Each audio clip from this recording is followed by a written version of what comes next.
many of you grew up like I did? Not rich. Now, I'm not theologically or philosophically shallow enough to tell you money will make you happy. Money will not make you happy. You get more money, it will make you more of what you are right now. If you are miserable and you get money, you will be lots of miserable. If you're a jerk and you get money, big jerk. And it'll mess with your family too. So money is not going to solve your problems. It's going to make them bigger. It's also going to make your opportunities bigger. If you're a generous person, your generosity will go into overdrive. You'll be outrageously generous. And you get a lot of money, we'll call you a philanthropist. Cool word that means you give a lot of it away and you have a blast doing it. You found the most fun you'll ever have with money is when you find that. So we live in a cause and effect world. What you plant, you will harvest. You will reap what you sow, right? So if you plant stupid, you will get a crop of desperate. I've done it. And if you plant corn, don't be looking for beans to come up. Don't be shocked because what you put into your life is what you're going to get out. So we found that there's 5 things that if you do these 5 things with money, over a period of time, like 10 or 15 years, you will build a level of wealth 100% of the time. And now I said a level of wealth. I don't know what level because I can't predict car wrecks and cancer. I can't predict tragedy. And I don't know what your income will be. But if you're working and you do these 5 things, you will build a level of wealth 100% of the time.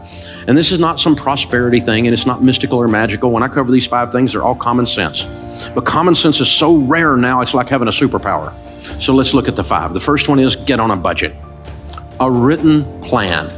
You have to do a budget on paper, on purpose, before the month begins, every month. If you worked for a company called You Incorporated and you manage money for You Incorporated, the way you manage money for you now, would you fire you? Don't answer that. We misbehave with money, and so we're disorganized. We don't have a plan. Nothing's written down. Decide. The interesting thing about each one of these principles is you can just decide today to do them. I had a guy working for me, and he was not doing his process right, and I sat down, I said, this is what you need to do. And he goes, well, it's not the way I do it. And I said, change. And he said, well, I'm not like you. And I said, change. You can decide today to be good at this or leave. You can decide. You can decide to do a budget today. Get out a yellow pad or go free budget online, everydollar.com. You can decide today. I'm going to start managing money well today because you're going to keep getting what you've been getting if you keep doing what you've been doing. You know this, right? Sowing and reaping. And the second one is you need to get out of debt. Now, we know this one. You knew Dave Ramsey was going to talk about getting out of debt because you know the Bible says the borrower is slave to the lender.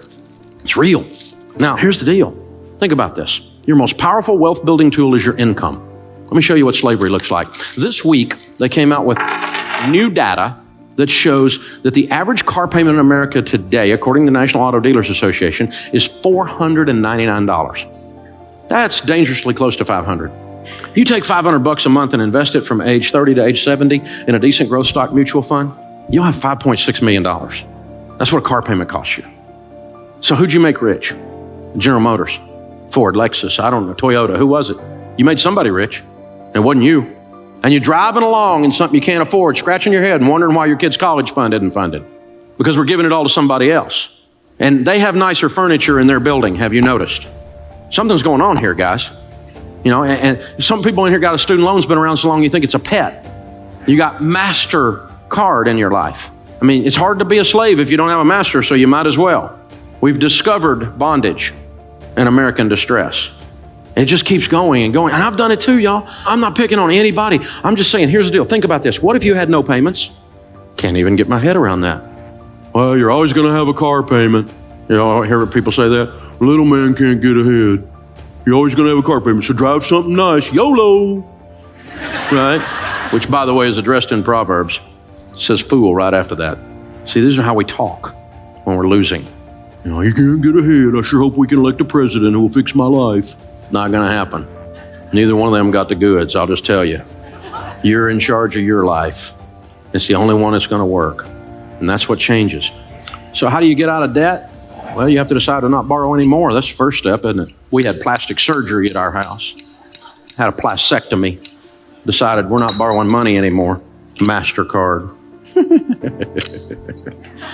Capital One. What's in your wallet? Money.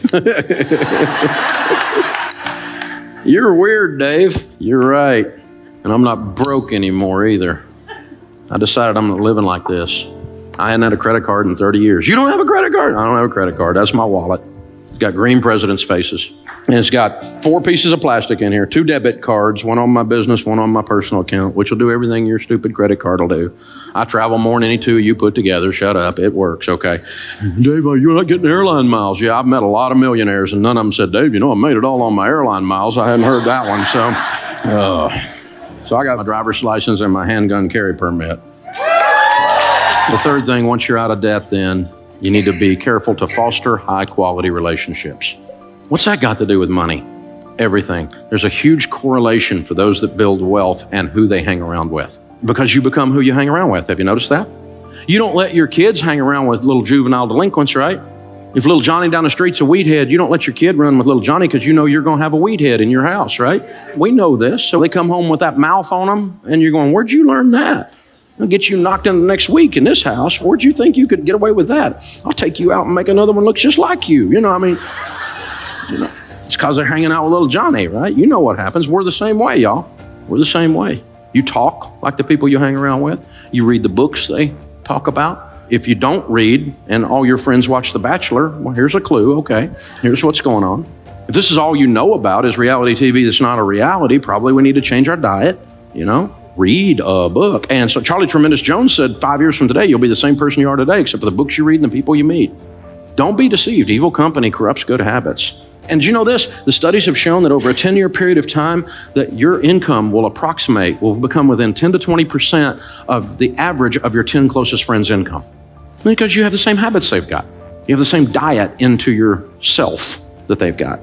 You'll have it. You can't stop yourself from doing it. You will become who you hang around with. And all the studies show that we have a tendency. Now, that's not to say I'm some kind of snob and I don't have any friends that aren't rich friends. Not that at all. I have lots of friends, but my closest hangs are people I want to be like. That's my closest ones. Now, I'll talk to anybody. But like when our daughters were growing up, they're grown and married to wonderful men now. But, they're in high school and they're wanting to go on a date. We didn't do missionary dating. You don't get to date little Johnny the weed head and lead him to Jesus. That's not going to work, okay? We're not doing this. Little Johnny can go to camp and get saved again. We'll work on this, right? And so, no. You come up to our house, pick up one of our daughters, honk your horn, you better be delivering a pizza, all right? So coming in, talking to the old man, I'll be cleaning my gun when you get home. You know the song, right? And so, this kind of thing. And I'm teaching them, Dad, all the boys in the youth group are scared of you. Good. Keeps away 2 things you don't want, baby doll. You don't want jerks and you don't want wusses. And if I can keep both those away, and then I can teach you how to keep them away, you can pick good. And guess what? They both picked good. They married studs, man. I got some son-in-law, unbelievable. Man, my sons-in-law are awesome. And it wasn't an accident. You see what I'm saying, y'all? You need to make these choices very, very carefully. The 4th thing is you need to save and invest. In the house of the wise are stores of choice food and oil. Wise people save money. That's what this means. And so it was used in the marketplace, like we use green presidents' faces, as a medium of exchange. If you had a carafe of oil, you were ready to do business. It was a sign of wealth. There were 2 classes of people, poor people and rich people. Most of the people were poor people. This is the Mediterranean. We're talking they ate hummus and olives, no meat. A little bit of bread, maybe a fish if they got some meat, but that was it. Rich people ate what we eat every day. Spices, good meat, Charleston food scene. You know what I'm saying, right? Cooking it up right. That's fine food. Stores of choice food and oil. Choice food and oil are symbols of wealth. So let's read that again. In the house of the wise are stores of money. By the way, the rest of that one says, and a foolish man devours all he has. If you spend everything you make, the Bible just called you a fool again. I've been a fool. Call me a fool too. And I decided to change. Wise people save money. Why? Well, start with, we save for an emergency, right? Grandma said it. She said, save for a rainy day. It's going to rain. You're going to have a car wreck. You're going to lose your job. Something's going to happen. You're going to need some money. Dave, you need to be positive. I'm positive. It's going to rain.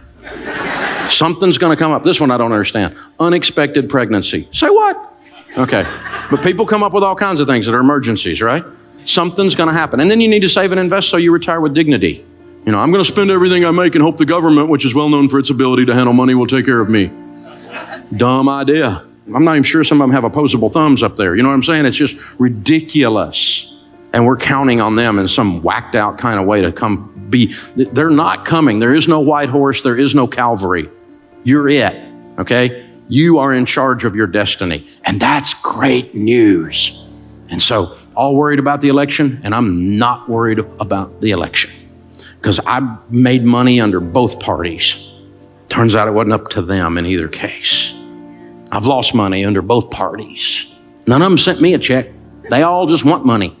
They're extracting like a tick, extracting blood all the time. That's all they do. This is the deal.